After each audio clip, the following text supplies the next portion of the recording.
Hai, nama saya Fani. Kalau di video-video sebelumnya saya membahas tentang begonia, kali ini saya mau membahas dua philodendron yang jadi favorit saya. Yaitu ada Philodendron Florida Ghost dan Paraiso Verde.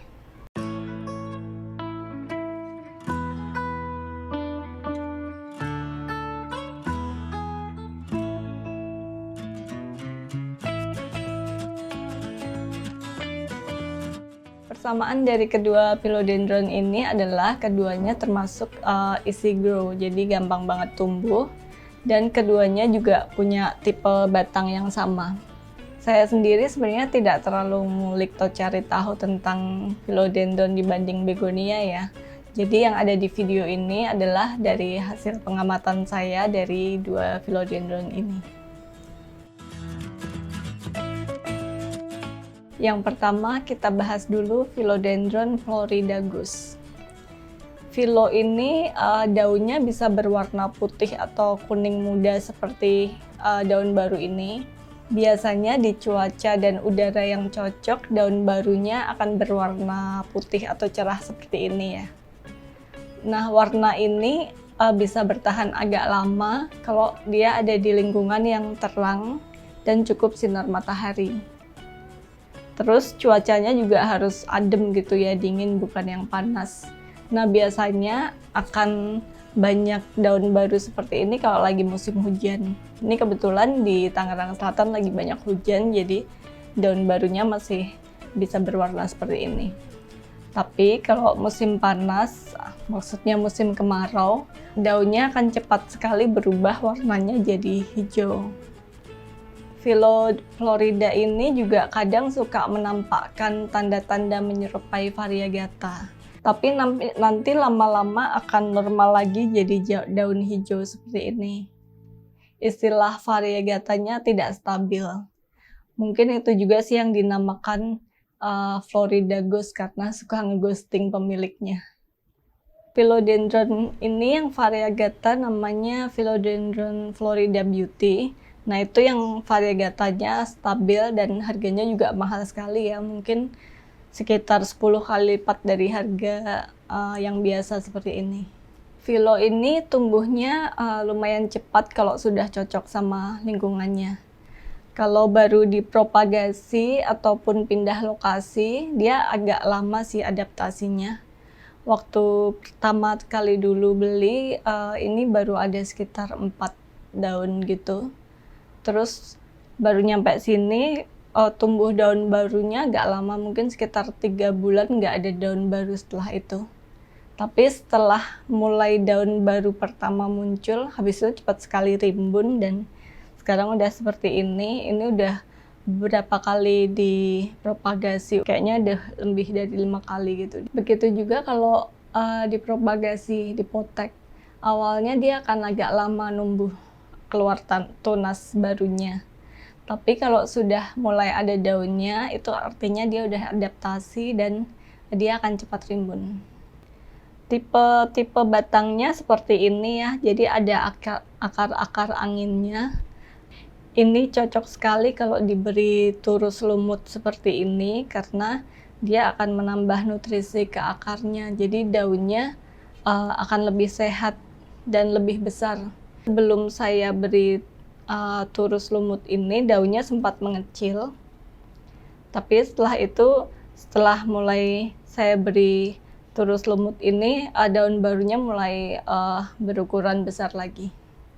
Saya bahas bareng dengan Philodendron Paraiso Verde ini karena tipe batangnya mirip juga. Si Paraiso Verde ini dulunya sempat mahal. Jadi saya pernah lihat harganya sampai 900.000 di Jakarta. Waktu masih awal-awal populer dulu ya. Tapi sekarang sih udah lebih murah. Rata-rata satu daun sekitar 70-100.000. Kalau yang sudah rimbun pun masih di bawah 500.000.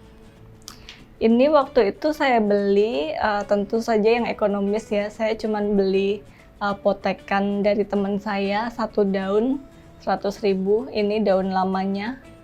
daun yang pertama kali, jadi saya cuma beli dengan satu daun hijau yang udah kondisinya seperti ini, tapi waktu itu kelihatan udah ada akarnya, jadi saya beli ini. Terus saya juga kenal sama yang jual, jadi saya percaya aja sih kalau ini sebenarnya bibitnya bagus gitu. Paraiso Verde ini cocok ditanam di lokasi yang udaranya hangat dan banyak sinar matahari.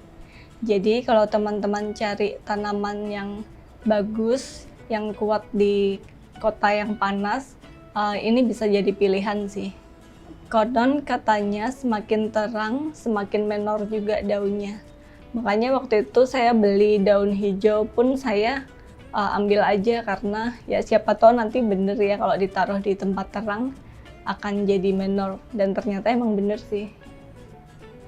Nah, yang saya amati, daunnya akan lebih bagus warnanya kalau dia ditaruh di tempat terang tapi nggak kepanasan banget gitu, jadi hangat-hangat, masih ada angin seperti itu. Jadi dia bisa kena sinar matahari pagi atau sore sebentar, terus selebihnya tetap terang tapi nggak kena sengatan sinar matahari. Kalau kepanasan terlalu lama kena sengatan sinar matahari, daunnya menor sih, cuma dia akan berwarna agak kusam gitu. Seperti daun-daun lama sebelum ini dulunya saya taruh di teras paling depan, jadi benar-benar kena panas, kena matahari. Dia warnanya agak kusam, menor sih, cuman agak kusam. Terus habis itu setelah mulai saya pindah agak ke dalam, masih kena sinar matahari pagi, tapi dia nggak terlalu kepanasan. Warnanya lebih shiny gitu daun setelahnya.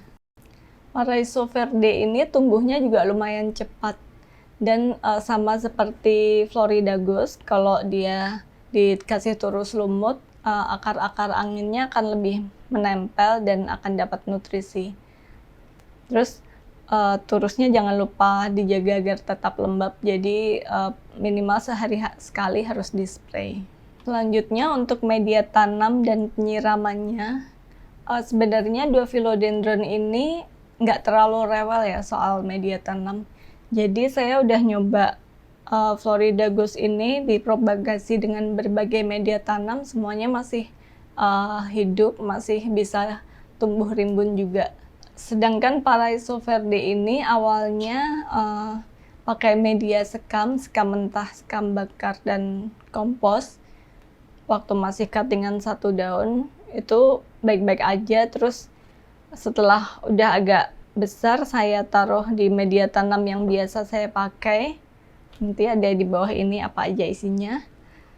Itu juga segar-segar aja. Jadi sepertinya dari yang saya amati, dua philo ini nggak terlalu rewel soal media tanamnya.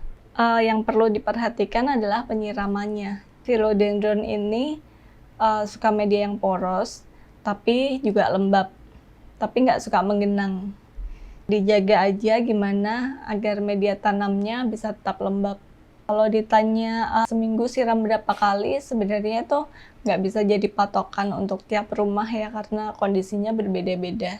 Jangan lupa pastikan potnya banyak lubang di bawahnya, jadi dia hanya menyimpan kelembaban aja, bukan menyimpan air terlalu lama. Kalau dia menyimpan air terlalu lama, biasanya di musim hujan, mulai dari daun yang bawah akan menguning. Biasanya sering terjadi di musim hujan sih. Tips lainnya untuk media tanam dan penyiraman ini, untuk semua tanaman sih, mulai perhatiin aja kapan media tanamnya butuh disiram dan kapan kondisi sudah cukup air. Jadi kalau masih cukup air, kalau diangkat potnya pasti akan lebih berat. Apalagi kalau pakai pot plastik, pasti kita akan lebih berasa lah enteng atau beratnya, sudah perlu disiram atau belum. Untuk pupuk, karena sebagian besar tanaman saya begonia, jadi stok pupuk saya di rumah yaitu pupuk NPK seimbang. Tanaman lain juga saya kasih NPK seimbang juga sih. Jadi selama ini nggak masalah. Terus kalau serum juga paling serum B1 yang saya pakai. Nah, Serum B1 ini penting banget buat turus lumut ya. Jadi turus lumut seminggu sekali kita spray pakai larutan vitamin B1. Gunanya agar turusnya tetap lembab dan ada nutrisinya. Itu tadi seputar pengalaman saya dengan 2 filo favorit ini. Favorit karena mereka mudah rawatnya, nggak banyak penyakitnya, cepat tumbuh. Jadi kalau cepat tumbuh, mungkin teman-teman yang jualan tanaman hias bisa cepat memperbanyak, ataupun kalau saya, karena saya nggak jualan, biasanya saya propagasinya ini saya kasih ke temen. Kalau zaman sekarang ketemu temen, oleh-olehnya potekan tanaman ya, jadi saya bisa bawain potekan-potekan ini buat teman saya gitu. Itu saja video kali ini. Kalau teman-teman punya pengalaman dengan Philodendron floridagus ataupun Paraiso verde ini, boleh ikut komen di bawah ya, buat kita diskusi bareng. Terima kasih.